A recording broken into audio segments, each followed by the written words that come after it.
Chicken rezala আজকে খুবই অসাধারণ এবং ইউনিকভাবে নতুন স্টাইলের চিকেন রেজালা করে দেখাবো। আসসালামু আলাইকুম, welcome back to my channel Safwan kitchen. পুরো প্রসেসে চলে যাই। আমি মাংসগুলোকে কেটে টক দই এবং লেবু দিয়ে ম্যারিনেট করে রেখেছি। এখন এগুলোকে আমি সামান্য তেলে ভেজে নেব।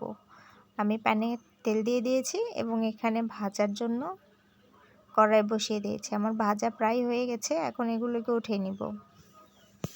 মাংসগুলোকে উঠিয়ে আমি ভাজা তেলেই মশলা দিয়ে দিব।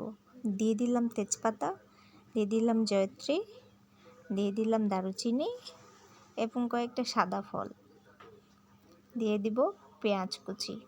আমি এগুলোকে সুন্দরভাবে ভেজে নেব। প্রায় ভাজা হয়ে গেছে।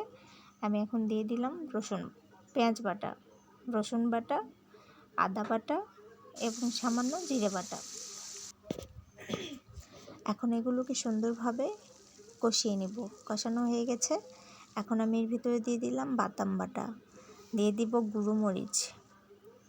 এগুলোকে অনবরত নাড়তে থাকবো, ততক্ষণ নাড়বো যতক্ষণ তেল উপরে উঠে না আসে। তেল উপরে উঠে এসেছে, দিয়ে দিলাম মুরগির মাংসের মশলা।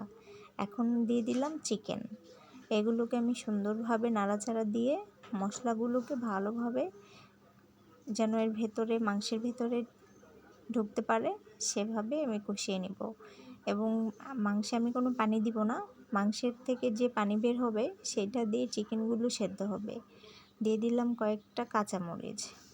আমার মাংসগুলো প্রায় কষা হয়ে গেছে। এখন একটু সামান্য পানি দিব আমি। এটাকে অনবরত নাড়তে থাকবো।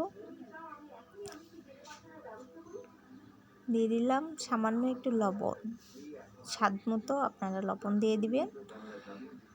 আমি এখন এগুলোকে সামান্য নাড়াচাড়া দিয়ে সুন্দরভাবে এটাকে ভাপাতে দিয়ে দিব।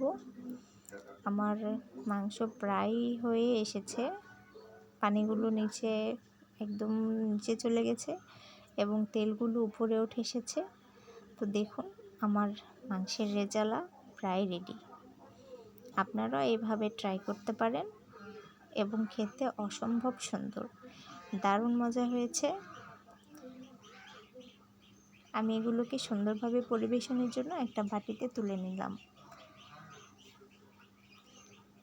অসম্ভব সুন্দর হয়েছে। আপনারা এভাবে ট্রাই করবেন।